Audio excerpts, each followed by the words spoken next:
सुबह से ही एक बार फिर ईडी की कार्रवाई शुरू हो गई है और एक के बाद एक लगभग 1.5 दर्जन ठिकानों पे ईडी की कार्रवाई चल रही है। हमारे साथ बीजेपी विधायक सीपी सिंह जी हैं। सीपी सिंह जी, कांग्रेस विधायक अंबा प्रसाद के ठिकानों पे ईडी की कार्रवाई चल रही है और आरोप ये है कि जानबूझकर ऐसे समय में कांग्रेस के नेताओं को परेशान किया जा रहा है, टारगेट किया जा रहा है। देखिए, मैं तो पहली बात कि आपसी से सुन रहा हूँ कि अंबा प्रसाद जी के यहाँ ईडी की कार्रवाई चल रही है, रेड चल रही है।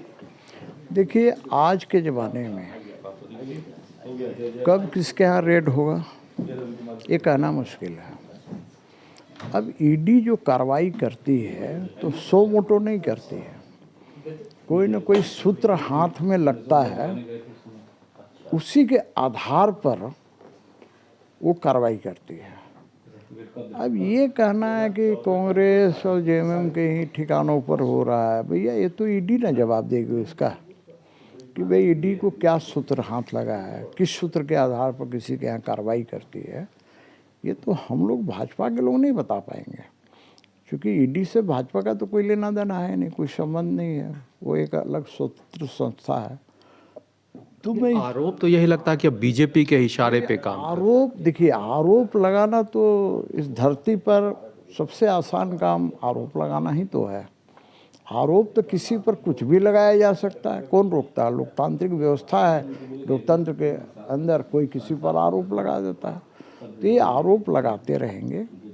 मेरा ये कहना है कि भाई ईडी एक स्वतंत्र केंद्रीय संस्था है। अब इसको जो भी सूत्र हाथ लगते होंगे उसी के आधार पर कार्रवाई करती होगी। सर, ये कहा जा रहा है कि लोकसभा चुनाव होना है और हजारीबाग की वो बहुत मजबूत नेता थी, बहुत तेजी से आगे आ रही थी, लोकसभा की दावेदार भी थी, ऐसे समय में जानबूझकर ये आरोप है। ये तो बड़ा मुश्किल है भाई। अच्छा, एक बात बताइए, लोकसभा का जब चुनाव शुरू हो जाएगा तो चोरी करने वाले लोग कार्रवाई नहीं होगी क्या? डकैती करने वालों पर कार्रवाई नहीं होगी क्या? मर्डर करने वालों पर कार्रवाई नहीं होगी? तो आप यही कहेंगे कि भाई ये इलेक्शन के समय ये सब क्यों हो रहा? अरे भैया, उसको इलेक्शन से क्या लेना देना है? कब करेगा नहीं करेगा उसको जब पता चलेगा तभी करेगा। देखिए, मैं किसी कार्रवाई का ना समर्थन कर रहा हूँ ना विरोध कर रहा हूँ।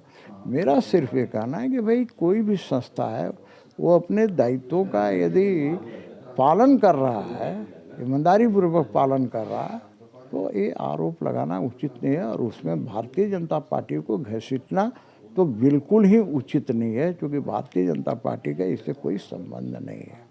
तो सीपी सिंह जी का साफ तौर पे कहना है कि ईडी अपनी कार्रवाई कर रही है, ईडी स्वतंत्र एजेंसी है और ईडी की कार्रवाई में बीजेपी को घसीटना कहीं से भी जायज़ नहीं, उचित नहीं। अपने सहयोगी वीडियो जर्नलिस्ट उमेश के साथ कुमार चंदन, रांची।